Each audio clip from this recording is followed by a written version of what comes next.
Every year at E3, we see a whole array of different titles being announced with release dates over the next 12 or 18 months, and we just wait and wait and wait for any information, any trailers, any gameplay trailer footage of that said game. And what's one of the worst things that can happen to us gamers when a game that we are so hyped for gets released and it turns out to be a massive disappointment to us? That's one of the worst things that can happen to us gamers. So what I did, I put a call out to anybody on the YouTube platform that watches my videos if they wanted to get together with a collaboration video and do it on games that we are super hyped for but being utterly disappointed when they release. And the response is great. So what you're going to see now is a whole heap of great YouTubers as they talk about the games they are super hyped for but majorly disappointed when released.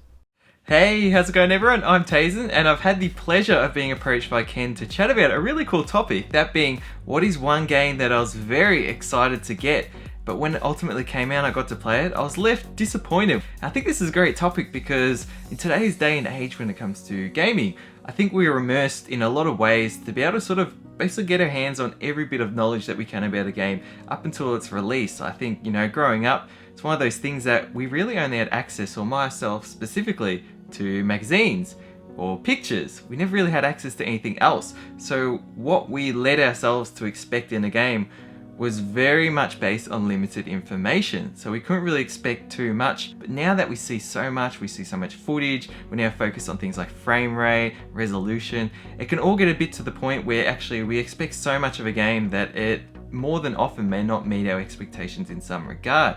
In regards to what this specific game is for me that I grew up ultimately being very excited for but very disappointed, I'll get to why I say grew up, because that is actually Final Fantasy 15. So this game is actually something that was announced back when I was in high school, so a long time ago. It wasn't announced as Final Fantasy 15 at the time, it was announced as Final Fantasy Versus 13, and it was shown off to have this awesome sort of action RPG style gameplay. Now at the time we were quite limited, or more limited, in terms of action oriented games back then, specifically to the RPG and sort of Japanese gaming style, than we are now. You know, now we see a lot of games like Nier Automata and all of these Platinum Game-esque games, but this was the first time we were really seeing like a heavily influenced action RPG for the Final Fantasy series. And that was okay for me because this was known as a spin-off game. It was Versus 13. And later on, obviously, it was changed to the mainline game. So I still had a lot of hype for it because I was coming off all these games that were coming out that were action RPGs and thinking this will be a cool turn for Final Fantasy. But alongside this, we did get some more of a enigmatic release information. We did get some trailers that showed us a bit, then we heard nothing for a long time. Then later on the game was re-revealed at E3 as Final Fantasy 15. We saw more things, we got excited. Then the game ultimately came out and a lot of those things that we had seen were no longer in the game. More to that was that what we thought would be in the game in terms of a bunch of content, something that had been in creation in some form, whether it was troubled or not, for a long period of time, was actually one of the shortest mainline Final Fantasy games, if not the shortest mainline Final Fantasy game I'd played. So that expectation going into a game like this, and then to have gone through it within 20 to 30 hours is actually very disappointing to me. Now it doesn't discredit that it has its own great merits in itself, but my expectations for it were not what was ultimately met. A lot of other things, you know, I think there was a lot of emphasis on branding. There's a lot of emphasis on the resolution and quality with the whole engine they were working with the Luminous engine. I think all of this sort of took away from what we knew as more of a traditional, culturally influenced game. And when I say cultural influence, every Final Fantasy game had a strong sense of its own culture and races and people.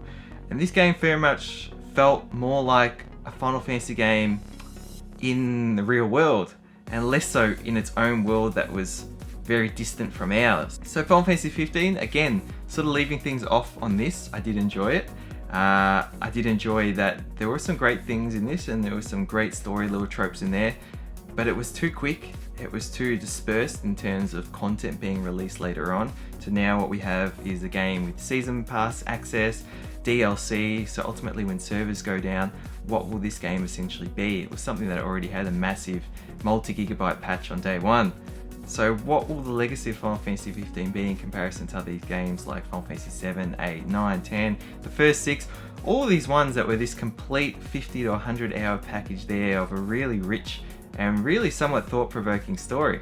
So I'll leave it at that. Let me know your thoughts below. What are some games that you were very excited for, you had high expectations for, but were ultimately disappointed in, whether that being very disappointed or even just a little bit in some regard. So anyways, until Ken's next video, stay spot on. Hey guys, Tim here from RageLAG Gaming. I've been asked by Ken from Ken's Game Collection to do a little video today on a game that I was really hyped for but ended up disappointing me. So let's get into it. The game that let me down was No Man's Sky.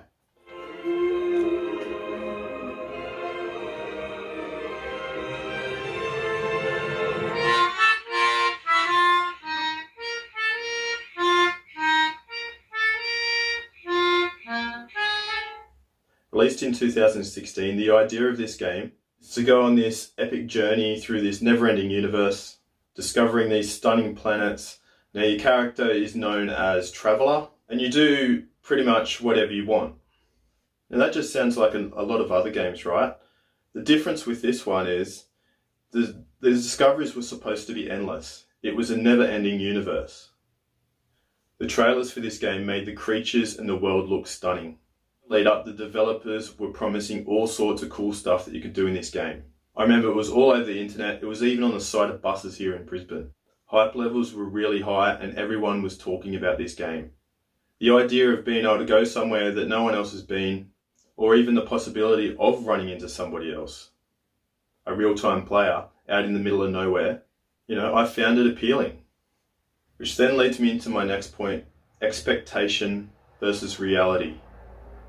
It's pretty funny, isn't it? It's not that funny. Really? I remember the internet at the time fondly gave this game a bit of a slogan. No man's sky or one man's lie. And this was all because developer Sean Murray's comments in interviews just prior to launch, where he was describing all the things that you could do in this game. I won't go through all the lies that he told in the interviews, because it's extensive, and if you're interested you can go and check them out online, they're all there. But the major problem for me was that the game was simply just broken at launch. I remember the game just crashing, lots of freezing, frame rate drops. I remember the dialogue boxes even took forever to load in. Like the loading times in general were just horrendous for this game. And I remember the world itself after about 7 or 8 hours just felt really repetitive. It was a world or a universe or a galaxy that I just didn't want to explore anymore. The environments just felt stale. The life on the planets were just a mess. The AI was it was terrible. I remember creatures just doing some really strange things.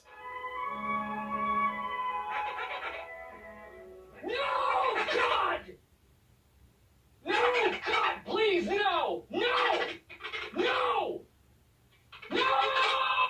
And the modeling of these characters was just, I don't even know, obviously they're monsters and creatures, so they're going to look a bit funky, but I mean, this was it was just a mishmash of mess. You mean like your segment in this video? The combat was just really one-dimensional and boring. I really felt like the game just didn't represent the trailers at all. You've got a bad game when the highlight is the fact that you can find rocks and name them. Everything you just said is completely irrelevant because I've had a ton of updates since launch.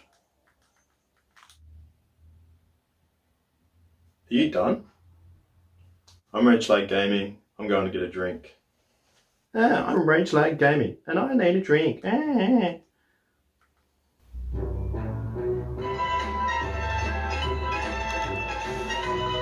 G'day guys, my name's Rusty and I'm from GundamRuss Gaming. I just want to say thank you to Ken for having me a part of this collaboration. Dude, you're awesome, and everyone that's watching this video definitely needs to subscribe. Ken is great. So I want to talk about the game that I was super hyped for, and that game was Fallout 76, and this game ended up being such a disappointment for me.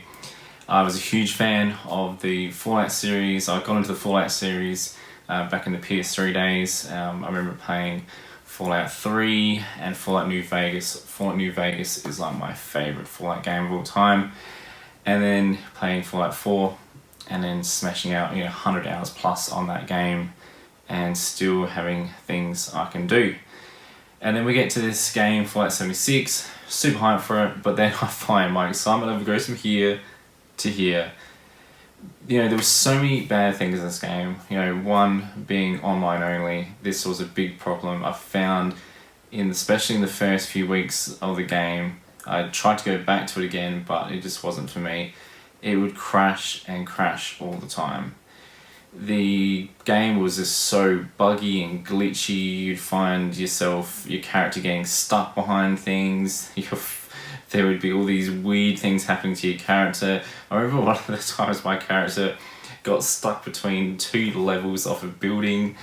It was so bad. And then you have the elements of it just being so damn boring. There was really nothing to do other than these fetch quests. So basically, if you don't know what a fetch quest is, you would go back and forth to this one character over and over and over, doing these really stupid missions where it was basically like collecting a few things and then bringing it back. It was just really boring to me. And Fallout 76 ended up being one of the very first games that I returned. Generally when I buy a game, I keep them in the collection, but it was so bad I had to return it. So anyway, thank you very much, Ken, for having me a part of this video.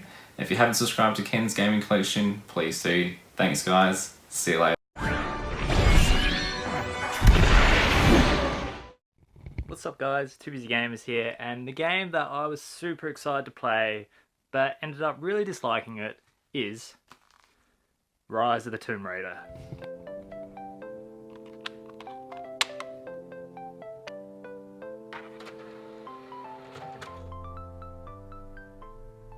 But before we get into Rise of the Tomb Raider, let's go back and I'll share my history with the series. So where did Tomb Raider start for me? I actually never played the original games on the PlayStation, so my first experience with the series was with everyone's favourite Angel of Darkness on the PS2. And like, I'll be honest, the game was really rough and had a lot of issues and stuff, but I really enjoyed it, eh? Like, I actually didn't finish the game because I got up to a point, jump across all these platforms, and because of how finicky the controls were, I would like jump to a platform and then I would save it straight away. Accidentally jumped, missed the platform, and instead of reloading my save, I actually saved it. So I got stuck in this infinite death loop, and that was the last of my experience for Tomb Raider for a while. So after Angel of Darkness, I played Legends, and that was a really good game. I really enjoyed that. It missed a lot of the stuff that was cool in Angel of Darkness, but overall that was a really cool game. And then I played Anniversary, and for me that was my first time experiencing the original game, so that was a really cool experience. So after Anniversary, I didn't play another Tomb Raider game until they rebooted the series on the PlayStation 3 and Xbox 360. And oh boy, did I love that game. That was such an amazing game. Like, in my books, it was like a perfect game. Like a lot of you guys know, I'm not huge into platinuming games. I went out of my way to get the platinum in Tomb Raider. It's not really that hard, but for me, I don't really have the time. But I went out of my way and got that game platinum because it was such a fun game. And then when they re-released it on the PS4, I got the platinum again. Like, I absolutely loved it. I found out the new Tomb Raider game, Rise of the Tomb Raider, was gonna be an Xbox exclusive, and I was devo. Hearing all the awesome reviews for the Xbox version got me super excited. So I ended up waiting a year for the PS4 version to come out, and you know, because I had to wait for so long and all the awesome reviews and stuff for the game, I was so excited to get my hands on the game.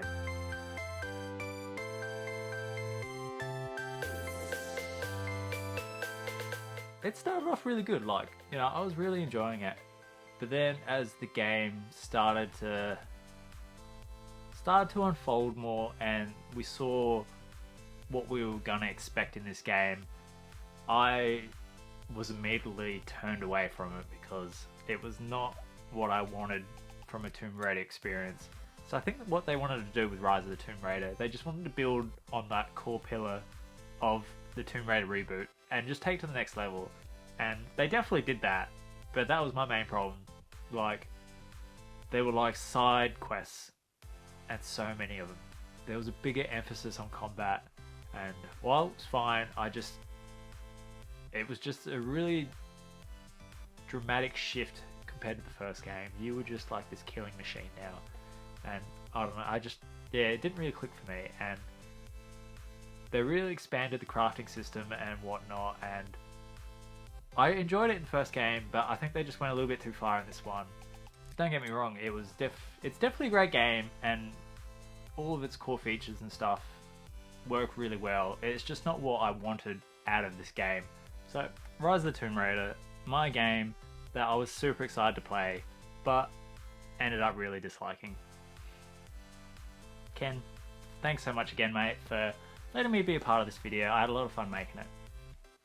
Everyone, my name is Adam Paul Beaumont, for those who don't know, and thank you for Ken for letting me be a part of this collaboration. As I'm sure he's explained, we're talking about games we were hyped for that were massive disappointments. And the one I was hyped for was released in 2013, and that was Aliens Colonial Marines. And being a massive fan of the first two Alien movies, Alien and Aliens, this looked promising. We've had some decent Alien games in the past before, like the original Aliens trilogy on the PlayStation 1, and Aliens vs Predator. And here we had a game that was apparently considered canon within the Aliens timeline, and a few returning cast members from Aliens, Lance Henriksen and Michael Biehn. But without a doubt, some impressive looking trailers which made it look like this game might actually be good. And the fact that it had been in development for 6 years might have been a bit of a warning sign, but sometimes games can take years to complete. So the day had come, I got it, I bought it, put it in the PlayStation 3, and best way to describe it is I tried to play it. And the graphics looked like they had been downgraded from what we saw in the trailer. And the gameplay was not great, sometimes it was unresponsive, but the worst thing about this is the AI of the aliens. Spending a lot of time basically sometimes walking into bullets, walking into walls. There's a lot of funny videos of their glitches. It was virtually unplayable. The thing is, I tried to play it a few more times and it's like, no, I can't play this. It's just so bad. The controls, the AI, nothing was good about it, and that's a shame, because if there's one franchise that has potential as a game series, it's the Alien and Aliens movies. And of course, maybe I should have known better, a lot of the video games based on movies aren't very good. Occasionally we'll get a good one, but... So that's my choice for a game I was hyped for, but turned out to be a massive disappointment. And I know I'm not the only person that thought that after playing Aliens Colonial Marine. It was a massive disaster. And definitely one of the most disappointing games I've ever played. Something that had so much potential and ended up being, well, crap. So for me, that was definitely one of the most disappointing games ever. Thank you, Ken, for having me on. My name is Adam Paul Beaumont, and I'll see you again soon. Okay, so my game that I was super hyped for and I was utterly disappointed when it was released was this game, Star Wars Battlefront. Look, I went into this just watching the trailer at E3, just being super hyped for what I saw there. I think up till this point, a lot of the Star Wars games that were coming out were really crappy compared to years before when they were doing some amazing games. And this was like a new hope for me that they would finally make a Star Wars game that was worthy of the name Star Wars. And I remember getting this game, bringing it home, and how disappointed I was with the lack of single player story. I get this is mainly to do with multiplayer, but it needed a strong single player story as well. I'm not into multiplayer games, and what I played was just utter rubbish. It just made no sense to me. And the fact that there were so many microtransactions in an EA title, who would have thought? But there were so many microtransactions, it felt like I bought a incomplete game, because you had to download and pay for extra levels and all that sort of stuff, and it just never felt like a complete game for me. I do prefer playing Star Wars games as single player story games, and this didn't have that experience that I was hoping would have it, and I wouldn't even touch Battlefront 2. So yeah, this is the game that I was super hyped for. I had big hopes for Star Wars games, but EA just disappointed me yet again.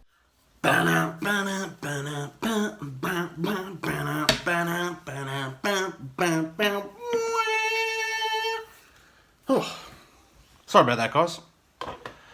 Just working on some new theme music for my channel. I am Greg the Lone Wanderer, and as part of this awesome collaboration video that Ken's Games Collection is putting together, a game that you were massively hyped for, but then you were disappointed. So for those of you who've been watching my channel will probably know Mafia 3. That's the game I'm going to talk about today. So I was a big fan of Mafia 2. I've got a special edition for art book. I think there's like a soundtrack as well. And yeah, really enjoyed the game. Story was great, characters are great, and it was just very well done. So fast forward a few years, or actually probably more than a few years, and Mafia 3 comes out, and I was very hyped for it. And I remember buying it not long after it was released, so I think I paid probably close to top dollar. And the first few hours, awesome. You get a sense this is going to be a real epic, and the characters seem like they're really good, and the story is pretty straightforward, but you know, it works. And the gameplay seems good. It seems like, yeah, you know, they look like they did a pretty good job, and the way they tell the story as well, where they're doing like documentary style footage and talking about events years after they happened, all very good. After a few hours though, this game becomes very repetitive. And I think for people who have played Mafia 3, they know what I'm talking about. The basic premise is you're trying to get back at this big Italian mob boss by taking down all the rackets in the city, and then you can allocate them to partners. You've got 3 different partners that you're working with. And it is the same thing over and over and over again. Attacking the lower level guys, killing them, or keeping them alive to run the rackets for yourself. That then draws out the bigger guys, and you just do this over and over and over and over. I did find what I would call boss missions. I found those levels to be very good. Like you're going through this spooky amusement park at night, or you're going on a big paddle steamer. Those levels were very good, I must say. But yeah, there's so much grinding to do, and it was really disappointing what Hangar 13 came up with for this game. Now, from what I understand, and I have talked about this on my channel as well, is apparently 2K Interactive are doing something with Mafia. So they've tried to get the trademarks, or they've tried to get something happening there. So hopefully we will see a much better Mafia 4, and hopefully it gets back to this gameplay being not so repetitive. They actually put some thought into it. Here's hoping. Alright guys, I am Greg the Lone Wanderer. I want to thank Ken once again for letting me a part of this. I'll catch you next time. See ya.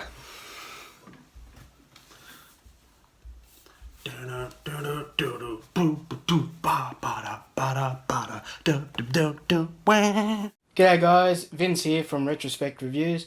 Now when Ken asked me about a game that I was really hyped about and looking forward to, but when it came out I was really disappointed with, I thought really hard about what game that could be. Now I've been playing video games ever since I was probably 3 or 4 years old, starting off with my parents' Pong machine. We then went on to the Atari 2600 and onwards from there. So I had a lot of games I could choose from. The one game that kept coming to mind where I was really disappointed when it eventually came out was the original Sims. I've been a big SimCity fan ever since I saw the original back on a neighbour's 386, and I thought, wow, I fell in love with it. Couldn't wait when I was able to get it on the Amiga 500. It was one of the first games I went out and got. And I followed the series right up until 2000. So I was even a big fan of the add-ons to SimCity. There was SimCar and SimChopper, where you could import your SimCity and fly a helicopter around it doing missions or drive your car around it. So when The Sims was announced, I read articles about it, how they talked about how you control the sim and you build houses. I was stoked. At last, we're going to be able to get down on foot level, go into houses, and explore my built cities in a way I've never explored them before. But to my disappointment, when I bought the game, installed it, I couldn't believe it. There was nowhere to import my SimCity. And I found out you were limited to a certain area of land, you could build houses, and you could interact with the other Sims that were in the program. As I soon learnt more and more about the game, I found it frustrating and annoying, and then especially not to be able to put my SimCity into The Sims. How disappointed I was. Well, that's the game that I can think of that I was the most disappointed about, The Sims. Now, I do have a copy here. This is actually Christine's copy. She is a huge The Sims fan, and she collects them all, and she plays The Sims to this day. Me, it's been a bit tarnished for me because of the disappointment of the gameplay, and I've never really brought myself to go back and try it out again. So that's it for me. See you next time. Bye. So that's it, guys. That is games that we were super hyped for but absolutely disappointed when they were released. Great selection there, guys. I just want to thank everybody for taking the time to film their segments and putting it all together. Everybody's channel will have links in the description down below. Hopefully we can do something like this again in the future. It was super fun putting this all together, so I really do appreciate your time for watching this video, and don't forget to subscribe to some awesome channels that you just saw in this video as well. Okay guys, see you next time. Bye.